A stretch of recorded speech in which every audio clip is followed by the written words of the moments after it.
SP जायला तयार नाहीत. एसपींनी केवळ सर्वसामान्य गोरगरीब आदिवासी लेकरांना टार्गेट करू नये. गृहमंत्र्यांनी तातडीने तिथला अहवाल मागवावा, दखल घ्यावी.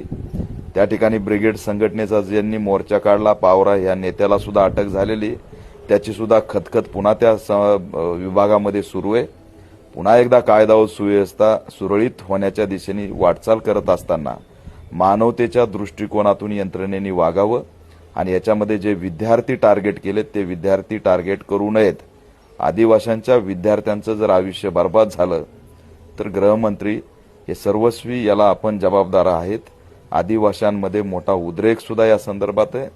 मी मागणी करतोय की जय वाळवीचा आरोपी अटक झालेला आहे. कायदा व सुव्यवस्था पुन्हा सुरळीत होण्याच्या दिशेने आहे, पण ज्या पद्धतीने आदिवासींना भयभीत केलं जातंय ते थोडंही योग्य नाही.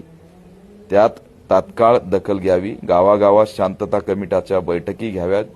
जिल्हाधिकाऱ्यांनी त्याच्यामध्ये इंटरफेअर करावं आणि मानवी हक्क म्हणून कुणावर अन्याय होणार नाही, चुकीचे गुन्हे दाखल होणार नाहीत याची काळजी घ्यावी. मला एका महिलेचा फोन आलता. तिचा जावई यांनी 23 तारखेला अटक केला, ताब्यात घेतलं. 24ला मोर्चा आहे म्हणून आणि 23ला त्यांनी सांगितलं मोर्चा झाल्यावर तुला सोडतो आणि त्याच्यानंतर समजतंय की 24च्या जे काय पडसाद उमटले त्याच्यात सुद्धा याला दंगलीचा आरोपी करण्यात आलाय. हे एवढं उघड उघड योग्य नाहीये. अशा पद्धतीने आदिवासी घटकांच्या लढणाऱ्या तरुणांना, विद्यार्थ्यांना जर आपण टार्गेट करत असाल तर हे दुर्दैव आहे. मी परत एकदा गृहमंत्र्यांना आव्हान करतोय की नंदुरबारकडे गांभीर्याने लक्ष द्यावं आणि तिथला कायदा व सुव्यवस्था सुरळीत करण्यासाठी आदिवासी समाजाला विश्वासात घेऊन पुढील कारवाई करावी. विनाकारण भयभीत करणारी कारवाई करू नये अशी सुद्धा मागणी या माध्यमातून करतोय.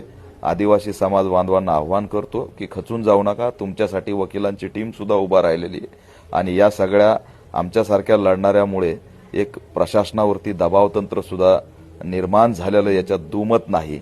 पण त्या आमदार आणि खासदारांना सुद्धा आव्हान करतोय की आपले भाव अशा पद्धतीने तडफडून त्या ठिकाणी त्यांच्यावर अन्याय होत असताना तुमचं हे शांत बसणं योग्य नाही.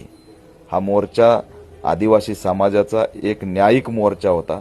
सर्वसामान्य लोक त्यात चलत होते. कशा पद्धतीने षडयंत्र झालं, काय झालं याची सगळ्याला माहिती आहे.